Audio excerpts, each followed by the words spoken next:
What's going on, guys? I am back with another video. This time it's going to be an update to our budget Snake Eye deck, incorporating the super heavy samurai stuff and the Fire King stuff. So yeah, I guess we'll get right into it. Not a lot of things have changed for this deck, but there have been a few peripheral changes here and there. So I'll go ahead and highlight those as we go through the deck profile. Let's get right into the main deck. Alright, so we're going to go ahead and do the main deck in sections. So the first section we have is our Snake Eye section. And this section actually hasn't changed at all. So we have 3 Ash, 2 Poplar, 1 Diabellstar, 1 Oak, 2 Original,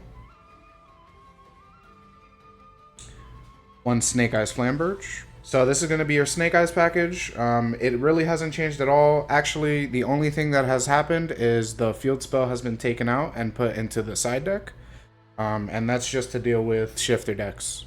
So yeah, that's going to be that.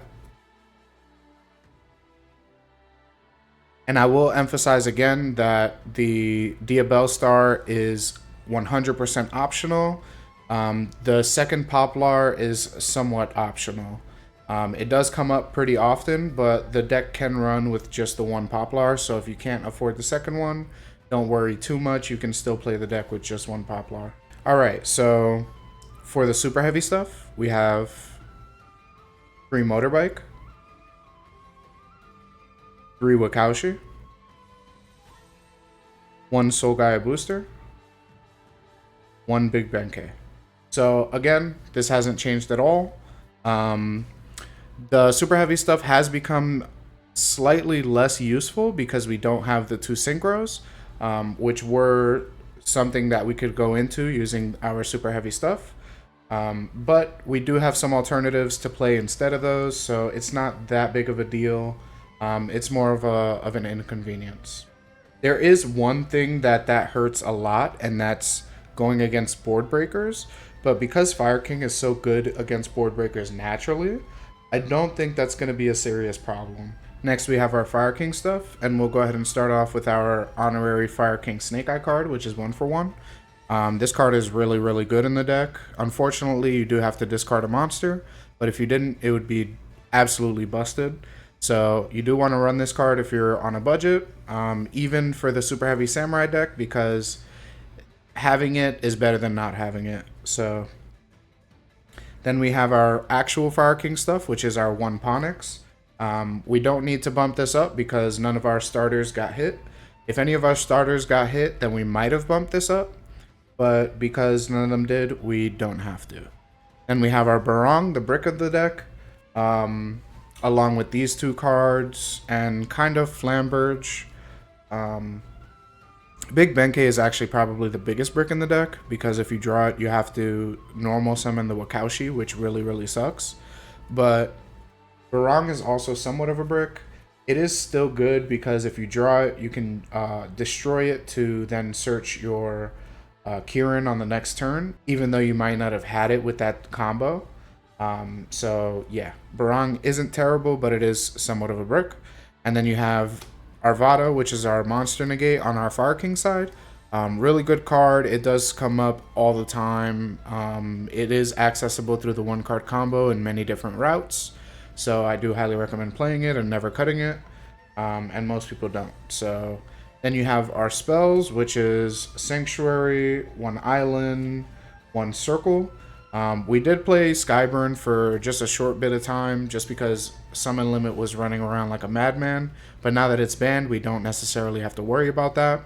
So we put back in the Circle because having a secondary search target for the Ponix is extremely important because it comes up almost every single game. So yeah, then to round off our Fire King stuff, we have 1 Garunix and our 3 Kirin. Not much to say about this. Kirin is basically like a hand trap, and it's naturally occurring in the deck, so might as well run it at 3. I was thinking about cutting it to 2 to facilitate a card that we have at the end of the main deck, but I decided to cut the field spell and put it into the side deck instead. So I think Kirin is extremely valuable for helping you dodge hand traps and stuff like that, especially now that you don't have the Link Karibo to do that for you. So the Kieran is going to become even more important in that regard. Alright, so last but probably not least, we have our non-engine. We're going to start off with our 2 Nibiru, then we have our 2 Droll, and our 2 Ghostbell. So I have a deck building philosophy where if you have a card that's a hard once per turn, it's not a starter or extender, you can't use it on both turns. If any of those 3 conditions are met, I don't like to run it at 3. So these are all meeting that condition, except for Droll and Lockbird, which technically is not a once per turn, but if it resolves, you can't really use it again. So yeah, I don't like seeing it at 2 in my hand, especially in a format like this one that it's not necessarily the best card. So yeah, this is going to be the first 6 hand traps. And then we have 3 Ash and 3 Veiler. So I think Veiler is just probably the best non-Ash Blossom hand trap that we can run in this version of the deck, because we can't do the Imperm. That's not really an option for us, so this is probably the next best thing. Also, it's not a hard once per turn, so that's really good. It's not a once per turn at all, which is amazing. The only issue is it can only be used on your opponent's turn, but that's fine. We can deal with that. Then you have Ash Blossom, which this card can actually be used as an extender on turn 1. Let's say for some reason you're in a situation where you've summoned 2 of your super heavy samurais, and then you get interrupted going into whatever, like let's say they go D-barrier, call, Xyz. Now you're kind of out of luck when it comes to the super heavy samurai stuff. So you normal summon Ash, and now you have access to the princess line. So also, there are situations where you only have 1 monster on the board and your opponent interrupts you and you still have your normal summon. So you go normal summon Ash, link off into Hita, and then Hita to take something out of their graveyard, and then you can extend from there. So Ash Blossom is really good. It can be used on both turns. It can be used as an extender. And even though it's hard once per turn, you really want to run it at 3, even though it is a Hita target for your opponent as well. So yeah. And then to round off our 42 card deck, we have our Gravedigger's Trap Hole. So this might spoil what we have in the extra deck to replace the Borreload Savage Dragon. But yes, we are running the Traptrix Rafflesia to send the Gravedigger's Trap Hole to the grave, to go ahead and negate something like Nibiru. And I'll talk a little more about that when I get to it. Alright, so now we have our extra deck. And we're going to start off with the Xyz cards. And we're going to go from most relevant to least relevant. So first we have our Garrunic's Eternity. This card comes up all the time. I think it's extremely underrated. I think people that cut it just don't really keep it in mind when they're testing. And so they just don't go into it. But every time it comes out, it surprises people and people just don't really have an answer for it. So yeah, we have Garrunic's Eternity. Then we have Infernal Flame Banshee. This is necessary to turn your super heavy samurai stuff into a 1-card combo. If it wasn't for that, it would be 100% useless. So yeah. Then we have Rafflesia. So Rafflesia is going to be our replacement for Borreload Savage Dragon. And it is functionally the same on turn 1, but it is very different on turn 2. So originally I avoided using Rafflesia because I didn't realize that it didn't lose to Imperm Nib. I thought that Savage was better because it avoided Imperm Nib and Rafflesia doesn't when you have it alongside the Appaloosa. But Rafflesia actually does avoid Imperm Nib, and Rafflesia actually avoids Imperm Nib by itself. Because if you get Impermed on the Rafflesia and it has material, it's actually unaffected. So Rafflesia is actually good against every hand trap in the game, including the Imperm. So yeah, it is very useful, and we can use it as a replacement for Borreload Savage Dragon. On top of that, when you compare it to our next card, Abyss Dweller, the reason we have this card in the deck is because we had no other option for if Super Heavy Samurai Wakaushi got drolled. I should say the Big Benkei got drolled. Then we would have 2 level 4s on the board and nothing to do with them. But we could go into Abyss Dweller, which is a good option. But also Rafflesia is a very good option because Rafflesia still has the trap in the grave, and Rafflesia can still go and use that trap to interrupt the opponent. So yeah, Rafflesia is extremely good. It almost makes me want to cut Dweller to put something like a Baguska in here. That way, you know, it kind of does the same job where it's an option to use if your Big Benkei gets strolled, but it's also an option against shifter decks, which is something that we don't currently have in the main deck. So yeah, that's going to be our Xyz. Now let's get into our links. So for the links, we have our link 1s, which is going to be Anima and Almirage. So Anima is really good. Now that we have to drop the 2 Synchros and the Link Karibo, we have space for it in the main deck. So we are putting it in the main deck, along with Almirage, because it can be useful. It's a fire and it's a Cyberse. So that means if you do want to run Heat Soul, you could potentially make some plays with the Almirage. But for me, I actually cut the Heat Soul because I don't think the Almirage is going to come up enough in order to justify the Heat Soul. So I went ahead and cut the Heat Soul to put the Anima in the main deck. But for now, we'll go ahead and test out the Almirage and see how well it works. Then we have our Link 2s, which is going to be Sunlight Wolf, Ita, IP Masquerena, Nightmare Phoenix. So this hasn't really changed. Obviously, we don't have the Heat Soul, so the Sunlight Wolf is slightly less good, but it still does help us facilitate our Appaloosa line going first. So we still do go into Appaloosa plus Rafflesia before we even use our original Sinful Spoils, which is incredible. So yeah, still best deck in the game, even the budget version. So then we have our Hita.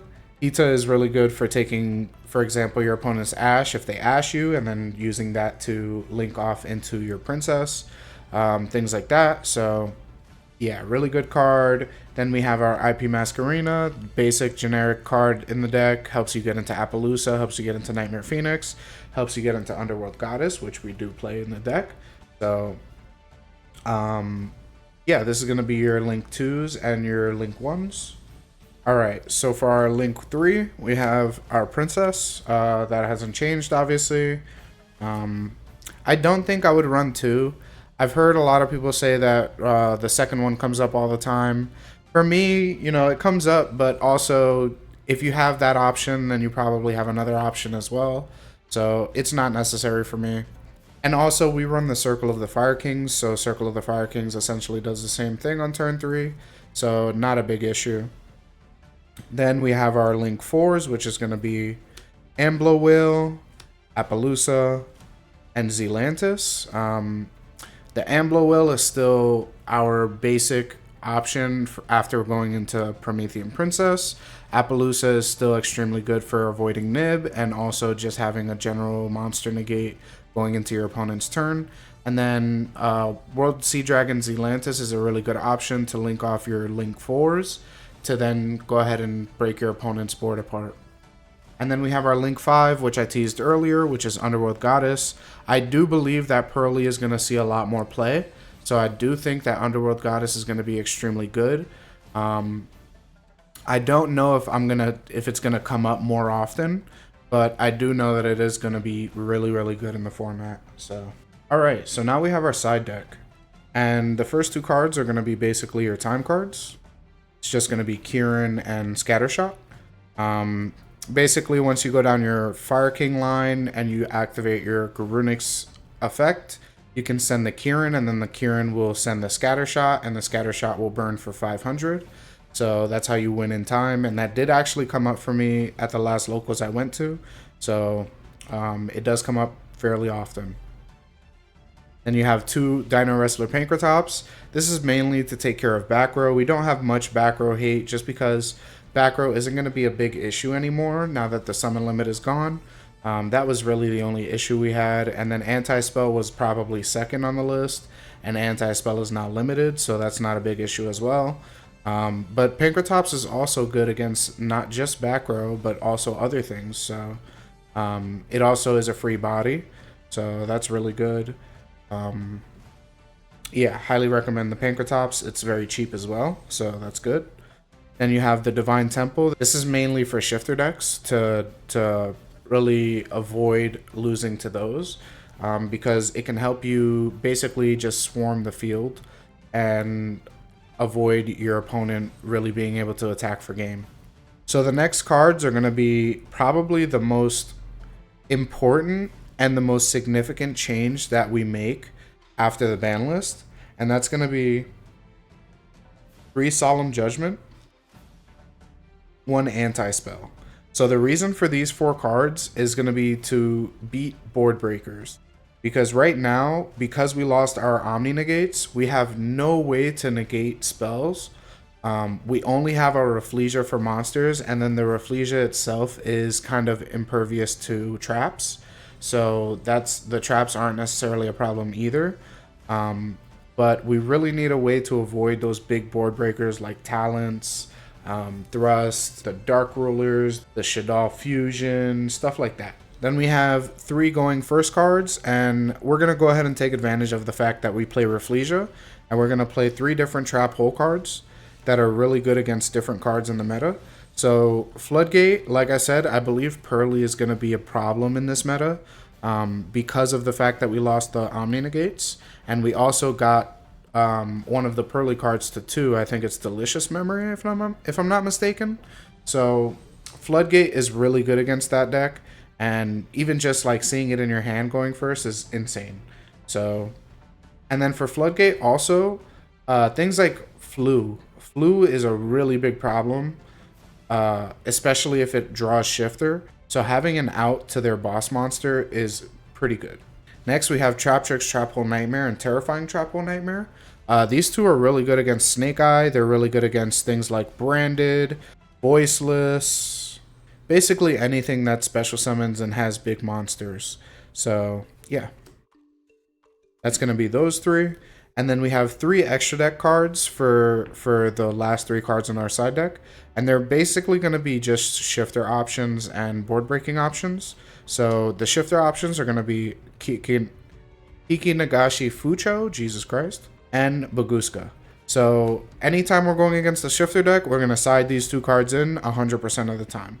No matter what deck it is, it could be Flu, it could be Kashtira, it could be whatever. If we see Shifter, we're siding these cards in.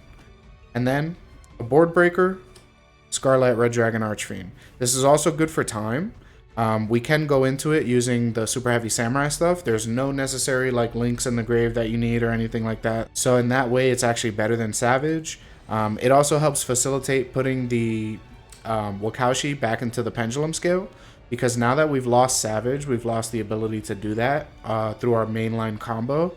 So that extension is kind of gone, and that's super unfortunate because that was like a really good thing that separated the super heavy samurai version from the rest of the Snake Eyes decks. So yeah, it was super unfortunate that we lost that, but you know, we can just replace it with the Scarlight and just blow up everybody's board. So not bad.